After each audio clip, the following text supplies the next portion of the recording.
ada berita bahagia Bang Aris. Jadi teater Bayangkara itu kemungkinan akan dihidupkan kembali. Kita berikan tepuk tangan. Saya mendengar Pak Sugiono baca puisi ini udah bertambah saingan saya satu. Jadi mungkin sebelum apel bisa baca puisi dulu Pak ya. Ya. Oke, baik. Terima kasih Pak Sugiono. Kita kembali ke bincang-bincang kita Bang Nas. Sebelum kita tutup sesi Talk Show Sastra ini, apa yang ingin Bang Nas sampaikan kepada kita semua pada malam hari ini? Iya, saya pikir bahwa puisi atau sastra itu memang milik semua orang.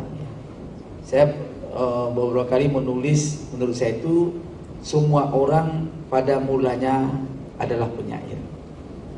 Karena jiwa kontemplasi, jiwa perenungan, jiwa untuk mencintai yang indah, jiwa untuk menciptakan lisensia poetika itu ada pada diri kita semua. Persoalannya, apakah modal dasar yang sudah kita miliki, terutama ketika kita masa belia, masa remaja, ya, kita mulai mengenal, dan itu paling gampang puisi itu pertama tercipta ketika kita dalam suasana jatuh cinta. Bisa cinta kepada lawan jenis, bisa cinta kita kepada orang tua, kepada orang yang kita kasih, kepada Tuhan, kepada Rasul.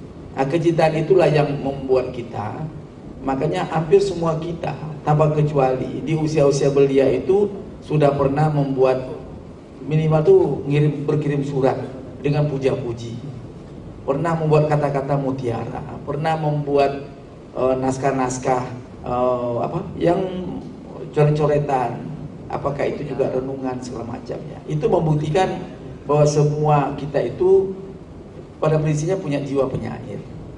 Tetapi kan tinggal bagaimana kita mengasah itu. Dan termasuk juga di kalangan polisi, saya yakin tidak terkecuali. Inilah beberapa orang, ada Ibrahim Satta, ada Unida Sapinal, Izhar, ada Oscar, ya.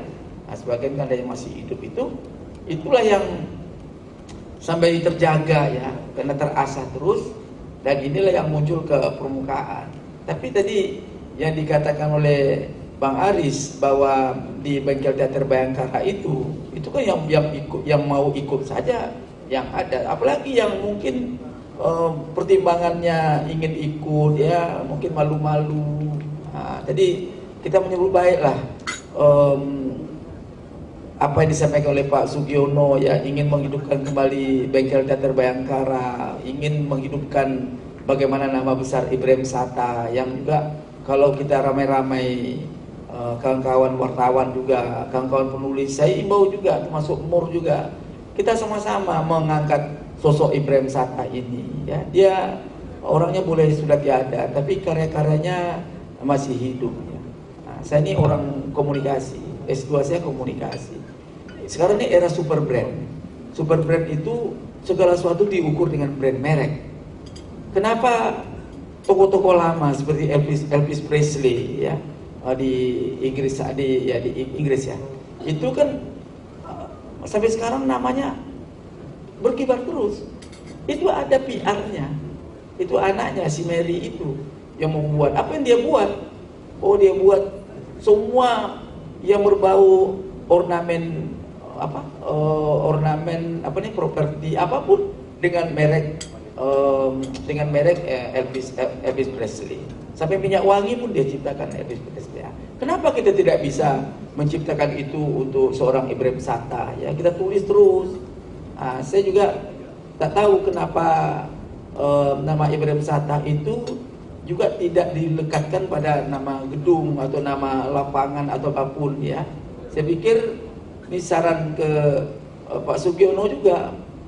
Kenapa tidak nama Ibrahim itu dijadikan nama salah satu lapangan latihan polisi itu? Misalnya, sebenarnya tidak ada persoalan, Pak. Karena kan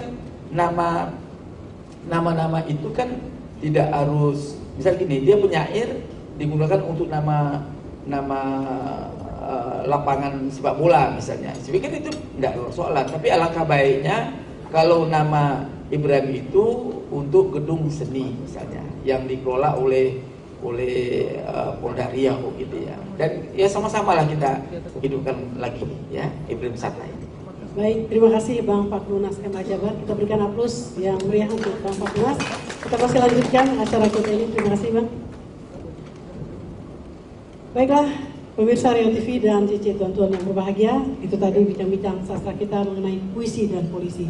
Semoga puisi dan polisi ini tetap lekat di hati polisi ya. Jadi polisi menjalankan tugasnya tidak jauh dari puisi.